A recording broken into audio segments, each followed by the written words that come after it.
Stage پہ رونق افروز لائق صد احترام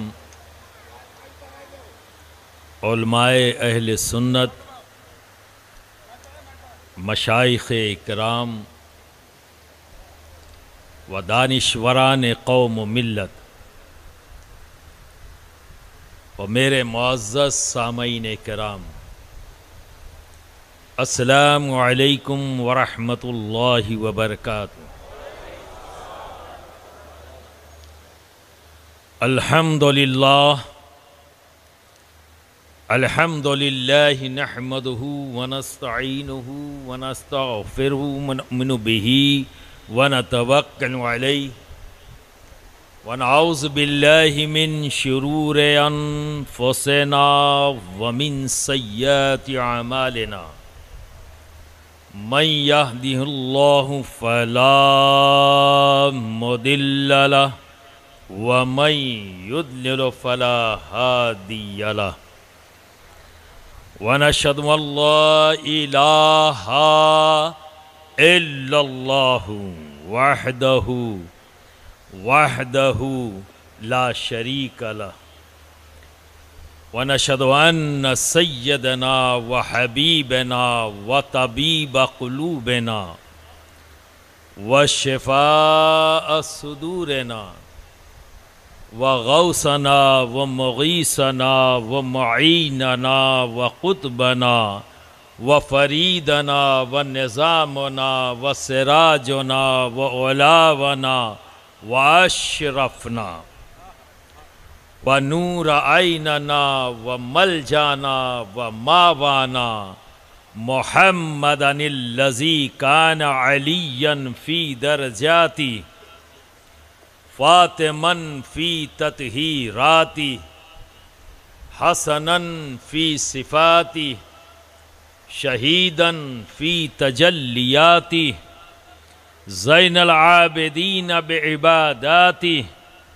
باقرن فی علم الاولین والآخرین بمعلوماتی صادقن فی اقوالی کاظمن فی جمیع احوالی متمکنن فی مقام الرضا جوادن کفہ عند العطا ہادیا الی سبیل النجات عسکریا مع الغزات مہدیا الی طریق یقین غیاث المستغیثین صلوات اللہ تعالی علیہ وعلیہم اجمعین۔ اعوذ باللہ من الشیطان الرجیم، بسم اللہ الرحمن الرحیم، من الشاہدین والشاکرین والحمد للہ رب العالمین۔ برادران ملت اسلامیہ، بارگاہ رب العزت میں دعا گو ہوں اس ذات کے لیے کہ جس نے اس محفل کے آغاز کیا، جن سے میری مراد مولانا جلال الدین قادری صاحب رحمۃ اللہ تعالی علیہ، کہ جنہوں نے اس محفل کا قیام کیا اور آج اسی قیام کی بنیاد پر ہند سے چل کر میں آپ کے درمیان پہنچا۔ اللہ رب العزت ان کی قبر پر اپنی رحمتوں کی بارش فرمائے اور جوار رحمت میں انہیں اونچے سے اونچا مقام عطا فرمائے، اور ان کے چھوڑے ہوئے اس مشن کو، اس اہل بیت اطہار کے مشن کو جو لوگ بھی جس طرح سے بھی آگے بڑھا رہے ہیں، اللہ رب العزت انہیں اس جہان میں بھی عزت عطا فرمائے اور اس جہان میں بھی عزت عطا فرمائے، اور تمام شرکاء کی حاضری کو رب تبارک و تعالی امام عالی مقام امام حسین علیہ السلام کے طفیل سب کی حاضریوں کو قبول فرمائے۔ برادران ملت اسلامیہ، چونکہ میرا تعلق ہند سے ہے، میری زبان اردو، بنگلہ میں বেশি বেশি বুঝি না, অল্প অল্প।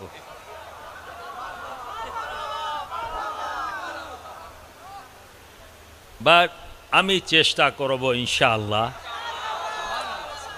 আগামী সময় ইনশাআল্লাহ আমি আলোচনা করব in Bangla. Am I right? Okay, okay. So then I start from here.